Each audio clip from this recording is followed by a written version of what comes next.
വാ നമുക്കൊന്ന് പുറത്ത് പോയിട്ട് വരാം. പോകുന്നത് എവിടെയാന്നല്ല ഞാൻ പിന്നെ പറഞ്ഞുതരാം. പക്ഷെ പോകുന്നതിന് മുമ്പ് കുറച്ച് കാര്യങ്ങൾ ചെയ്യാനുണ്ട്. വലിയ ആനക്കാര്യമൊന്നുമല്ല, നമ്മൾ രാവിലെ എണീച്ചു അവിടെ തുറന്നു വെച്ച ഈ സംഭവങ്ങളുണ്ടല്ലോ, അതെല്ലാം ഒന്ന് ക്ലോസ് ചെയ്തിട്ട് വേണം പോവാൻ. കാരണം വേഗം വരാന്ന് വിചാരിച്ചിട്ടാ പോകുന്നതെങ്കിലും ലേറ്റ് ആവോ ഇല്ലയോ നമുക്കറിയില്ലല്ലോ. ഓക്കെ, പണി കഴിഞ്ഞ് ഇനി നമുക്ക് പോവാം. ഇതാ ഇപ്പൊ ഇത്ര മലമറിക്കുന്ന പണിയെന്ന് നിങ്ങൾ ചിന്തിച്ചാൽ അതിൽ തെറ്റില്ല.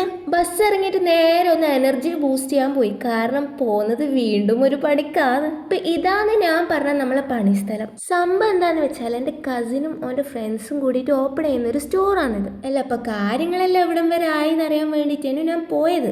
പോയിട്ട് അവനെ വിചാരിച്ച് നമ്മളാ കയ്യിൽ നിന്ന് സഹായം അങ്ങ് ചെയ്തു കൊടുക്കുക, അല്ലാണ്ട് ഓനെന്നെ പിടിച്ച് പണിക്കിരുത്തുന്നതല്ല കേട്ടാ. അങ്ങനെ അരമണിക്കൂർ കൊണ്ട് തീരേണ്ട പണി എങ്ങനെ 3 മണിക്കൂർ കൊണ്ട് തീർക്കാമെന്ന് കാണിച്ചു കൊടുത്തു. കാരണം ആസ്ഥാന കാര്യങ്ങൾ വരെ ചർച്ച ചെയ്തിട്ടാണ് നമ്മൾ പണിയെടുക്കുന്നുണ്ടായി. 2 മാസം കഴിഞ്ഞിട്ടല്ല ഇനോഗ്രേഷൻ, 2 ദിവസം കഴിഞ്ഞിട്ടാണെന്ന് വന്ന് ഓർമ്മപ്പെടുത്തിക്കൊണ്ട് നമ്മൾ നിർത്തി. 5 മണിയായാലും നമ്മളെ സമയമായെന്ന് പറഞ്ഞിട്ട് നമ്മൾ ഇറങ്ങി. നേരെ കുറച്ച് സാധനം വാങ്ങാനുണ്ടായിന്. അങ്ങനെ അവിടെ പോയി സാധനം വാങ്ങിക്കഴിഞ്ഞ് നെക്സ്റ്റ് എന്താ, നമുക്ക് ഫുഡ് കഴിക്കണ്ടേ. ബഡ്ജറ്റ് ഫ്രണ്ട്ലി ആയിട്ട് ഫുഡ് കഴിക്കാന്ന് പറഞ്ഞിട്ടാ പോയത്. നമുക്ക് പറ്റുന്നത്ര ഫ്രണ്ട്ലി ആക്കിയനെ. അപ്പോൾ ഇന്നത്തെ വിശേഷങ്ങൾ ഇത്രയേ ഉള്ളൂ. ഇനി അടുത്ത വീഡിയോയിൽ കാണാം.